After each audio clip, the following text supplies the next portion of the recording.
Right, we've got about a minute to get the signal on the Garmin watch. So come and do this exercise with me.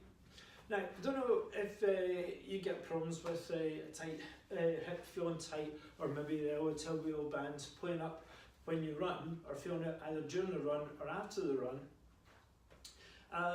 I get this problem, it's just been in the right hip, because lately I've been doing a lot of driving, and so because the right foot doesn't sit straight on the accelerator, they end up being in this position. Okay, stuck in this position. However, because we move this way, this starts to flare up a little bit. So I just break into this exercise. Now I always do this as part of my warm-up. So you're trying to create the shape of the letter T. Okay?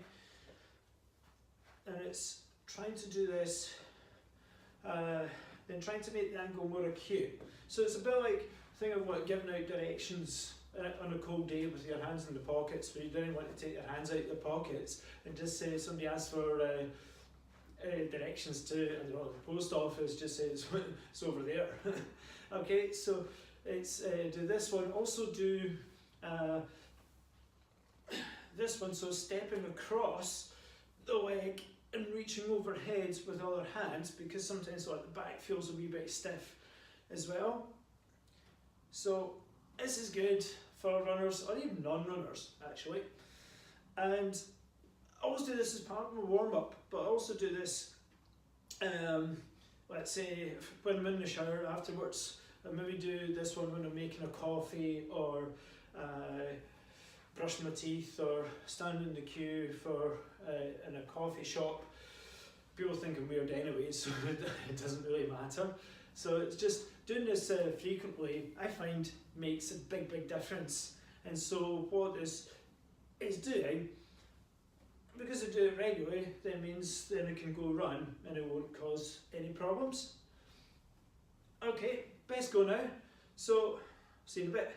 So what we've learned today is,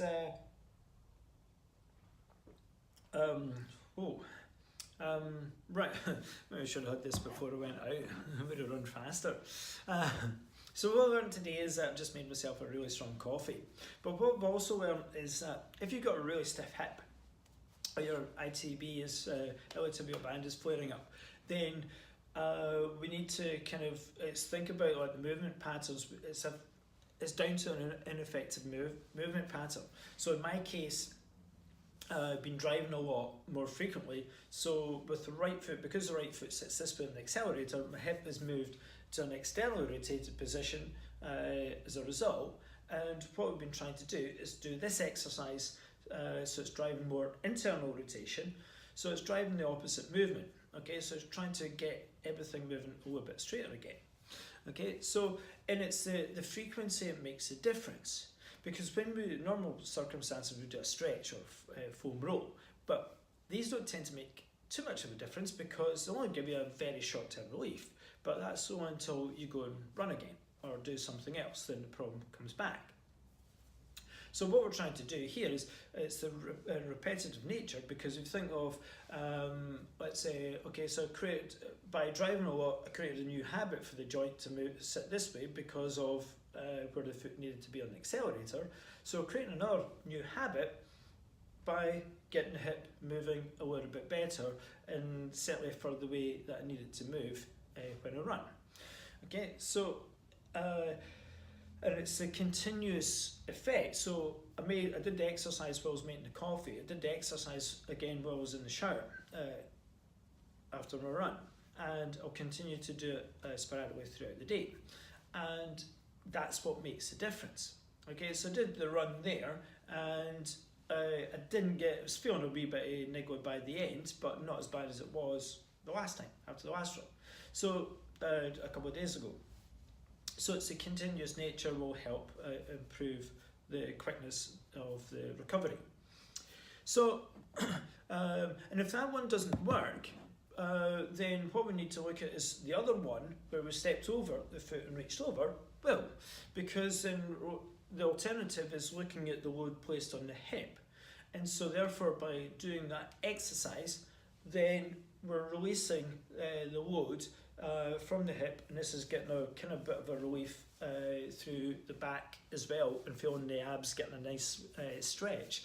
So one or the other will make the difference. So I hope you've enjoyed this video today.